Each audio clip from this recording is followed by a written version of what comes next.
Unreroute the rivers, let the damned water be. There's some people down the way that's thirsty, so let the liquid spirit free. The folk are thirsty, 'cause of man's unnatural hands. Watch what happens when the people catch wind, when the water hits the banks of that hard, dry land. Clap your hands now. Hi everyone, my name is Karina Shikakwami. I'm based in London and I am a massive fan of Partnerships for the Goals, SDG 17. And this is an opportunity not only to build connections and partnerships across the different SDGs from water to climate action, but also to think about ways that we can tackle these goals using a little spice from the arts. Have fun. Unreroute the rivers, let the damned water be. There's some people down the way that's thirsty, so let the liquid spirit free. The folk are thirsty, 'cause of man's unnatural hands. Watch what happens when the people catch wind, when the water hits the banks of that hard, dry land. Thanks, Karina, for that great introduction about partnerships and the SDGs. Karina is just one of the thousands of young entrepreneurs and intrapreneurs that have come through the Unleash program in the past 3 years. Unleash is a global innovation lab which gathers about 1,000 talents annually to collaborate on solutions to meet the UN Sustainable Development Goals. Since its inception, Unleash has been held in Denmark, Singapore, and Shenzhen, China, a perfect example of partnerships encouraged by SDG 17. In the rest of this video, you'll hear from other Unleash talents and facilitators. First, Dr. Sisira Withanachchi will discuss partnerships between his native Sri Lanka and his current role at the University of Kassel in Germany. Then, Mahak Agrawal will challenge us to build partnerships to end open defecation in India and worldwide. A few brief final notes from other Indian, German, and U.S. partners will close the video with an inspiring call to action. Hi everyone. Thanks for giving me opportunity to be a part of this WEFTEC 2020 World Water Conference. Today I'm going to talk about traditional water resource management system in Sri Lanka. Traditional knowledge is a part of SDG. Why do we need to care about traditional knowledge? Normally, in modern science, generally talk about traditional knowledge in a negative way. So that means some of the technologists or some of scientists don't accept traditional knowledge as a science or acceptable knowledge. But can we do that? So the good example is coming from Sri Lanka. Sri Lanka having 2,000 years old traditional civilization, a hydraulic civilization. And this traditional hydraulic civilization mainly a basement of prosperity and also the environment protection of the ancient Sri Lanka. In the dry zone area, the water resource management system based on so-called cascade system. Archaeologists as well as the historian identify this cascade system as a connected series of tanks that's organized based on micro catchments and based one certain meso or large scale catchment system. And these catchment systems connected through canals and small tanks, so-called vaver in Sinhala language, and other large-scale tanks. And also a paddy. The rice cultivation was the main purpose in the traditional era, giving the water for the farmlands. So these cascade systems always looking at giving successful water, continuous water, for the farming areas and always proximate to the river basin. This is quite important. And also, and this water supply is not in a way that are not responsive to the environment. It's always try to address the environmental necessities and also a climate responsiveness. What the meaning of that? So under the environmental soundness, these catchment systems try to address the biodiversity without harming the biodiversity of the area, and also the soil health and also the groundwater table. These are the considered. These factors are considered in these catchment systems. Always recharging the groundwater and also to trying to without harming the way of flow, the water flow of the river, and taking that the scales and the way and the levels and riparian areas, and this always catchment system try to address these environmental soundness and always as well as climate conditions. And not only that, so these traditional water systems try to always protect the social needness, the acceptability, social acceptability, that means culture, where the local peoples live, and the belief systems, they all that's also considered as a part of this traditional water resource management system.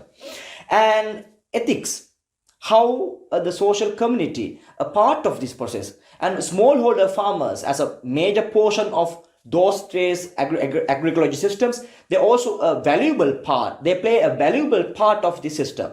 The social inclusiveness also a part of this traditional water resource management. When you're looking at ancient inscription, we can show this traditional way how to organize that.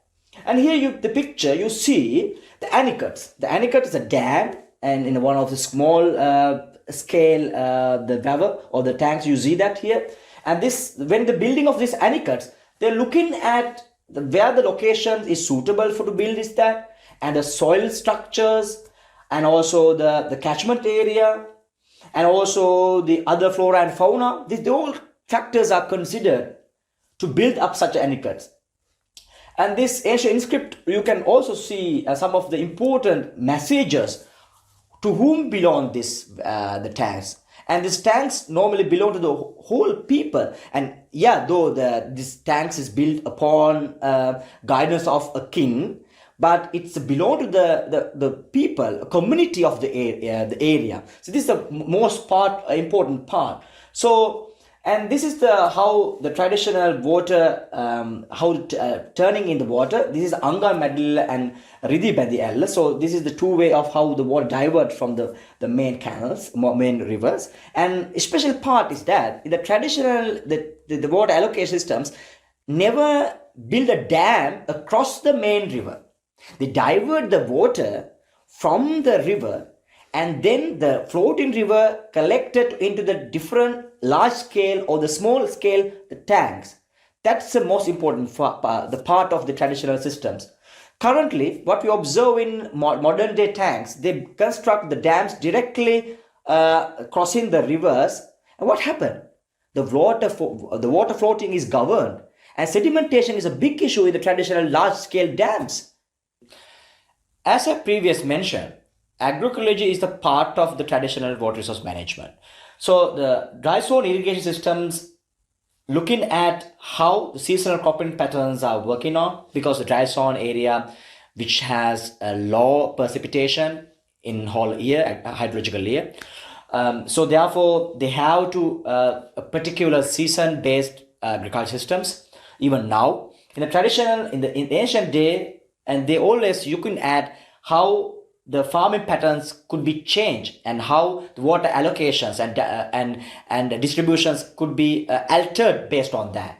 So, and the collective social action is also another part of this water resource management as well as the agroecology systems. They use a collectiveness. For example, we call Attam system. Attam system means the traditional way. The whole farmers in the village, they come together and they help each other. So this is the part, the collectiveness. And especially in the water resource management, even some villages we could observe even currently, there are some traditional officers who are given power to control water. So they are, for example, Velvidane, so who has the official local person who is responsible for allocating water for the farmers in a certain period. And a special thing is that in modern day application, so some of villages last a couple of months ago when we in the field work, we observed the young generations taking the responsibility to become a Velvidane and controlling the water. So this is an excellent part of that. In therefore sustainable water resource management, this is not harming to the flow of water. So they tackle the different variation, fluctuation of the water cycles and water precipitation systems, and then they address when the period we have to collect the water and how the water should be flow to the other farmers. and it is more generous and also giving opportunity for the equal opportunity for the whole farm community. And so this is the picture that we looking at the Polonnaruwa district, the Parakkama Samudra. Samudra means a similar word for sea, which is very quite large, one of the tanks in Rajarata dry zone area. And this dams, and this is one of the part of that example of traditional way. And you see that the Karavita Weber in from the aerial picture and Maha Weber. So you see, observe, and this is modern day pictures. The important fact is that even we looking at modern day paddy farming systems and water resource management system in dry zone area, this traditional water resource management system is still functioning. So even though 2000 years old, these tank systems and canal systems are functioning well.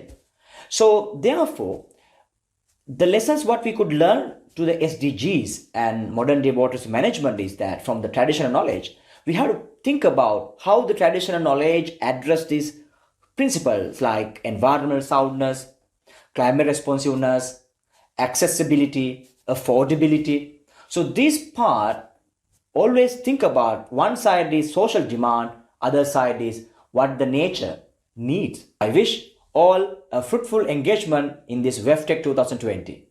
Aibowan. Thank you very much. COVID-19 highlights the importance of working towards a sustainable common future, a future where access to clean water is not a luxury. The disparities between haves and have-nots has never been greater, and this holds true not just for economic inequalities, but also inequalities in access to clean water and sanitation. If we truly want to achieve the goals of SDG 10, which is to reduce inequality, we have to start with this fundamental goal of providing safe and reliable access to water and sanitation facilities to all. And I think this goal is very doable. It is achievable if everyone stands behind it, if you, me, and everyone champions this together. Good morning, good evening, and good afternoon. I, Mahak Agrawal, will take you on a sanitary virtual trip to India, more precisely the urban India. But before I delve into India, let us look at a number, which is 96234. This number, a significant number, indicates the average number of people who gained access to improved sanitation since yesterday. And well, this number comes from the UN.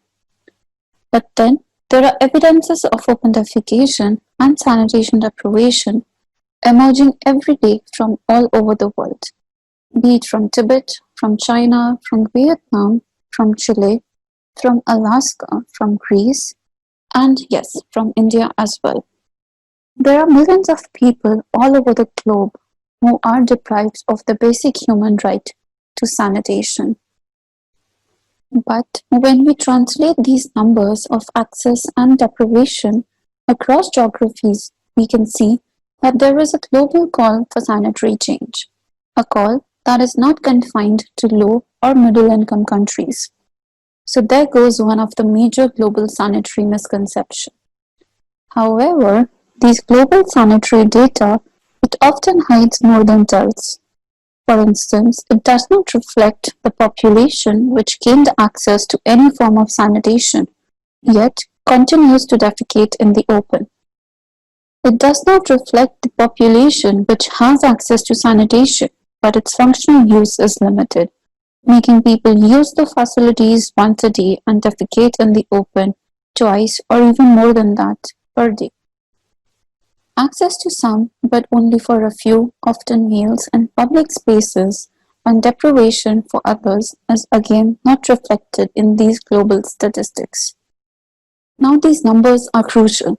They guide planning, public policy, management, funding, and whatnot, at all levels of space, time, and governance. When it comes to urban India, this data hides narratives of deprivation. But in India, there's a long urban sanitation history which needs to be dug deep to eradicate open defecation. The country has centuries-old societal laws with the sanitation dimension manifesting itself in caste discrimination promotion of community toilets, and toilets outside premises. In British India regime, sanitation deprivation and environmental degradation led to the emergence of urban planning that was driven by the principles of spatial, social segregation and inequalities of access. Post-independence, urban sanitation continued to be a small part of a larger scheme on housing, water supply, poverty reduction, and in 2008, the first independent urban sanitation policy was notified at the center. But the policy focused on a fixed frame of benchmarks for the entire India. In 2014, the Prime Minister Narendra Modi launched a pan-India mission called as Clean India Mission or the Swachh Bharat Abhiyan with a vision to eradicate open defecation by October 2, 2019. This was a landmark event for sanitation, became a national priority overnight, and had a dedicated plan of action for eradicating open defecation. Yet, 5 years down the line, the country and its capital, which is Delhi, continues to drown in its own waste. As planners, geographers, when it comes to urban sanitation, we focus on numbers and land. How much population are we expecting in 20 years? Let's calculate the water demand and waste generation. And finally, let's augment the treatment capacity. But it has not worked in the past or present and will definitely not work for the future. This can also be explained by the set of two maps. In the first one, on the left, you see that almost entire city has access to water supply. But only 60% of it is actually connected to a sewerage network, and as a result, treatment capacities are not functioning at full capacity. And nearly 48% of the city's population defecates in the open. In the second case, you see the past two census counts, where access to toilet facilities has increased significantly. Yet, open defecation instances have not reduced. This indicates that mere provision is not enough.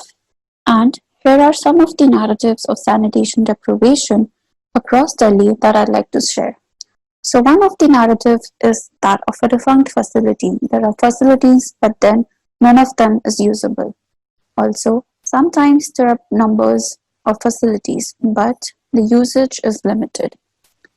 There are also population where people are using the facilities during the day, but cannot use the facilities during the night, either due to safety concerns or the location of the facility which is away from their habitation. A common narrative one can find in urban India is to travel in packs to use a facility, again because it's not safe. One of the most heart-wrenching that I have come across is that of a girl who had to adapt to stay safe. She's a girl who has adopted an image of a boy just to safeguard herself from the sexual and physical harassments that are common in and around the facility. There are millions of stories, which is the toilet stories that are prevalent in urban India, rural India, as well as all over the world. The only thing that's missing is a person and an organization that will hear them and respond to them. At the age of 2, I was diagnosed with a kidney disorder, and to say the least, I value the importance of a clean, safe toilet. But when I was working with communities and learned of these narratives, the perspectives towards a matter as trivial as a toilet changes. In the end, for Delhi and any other Indian city which is expanding in number, physical size as well as population size, areas of deprivation are too expanding.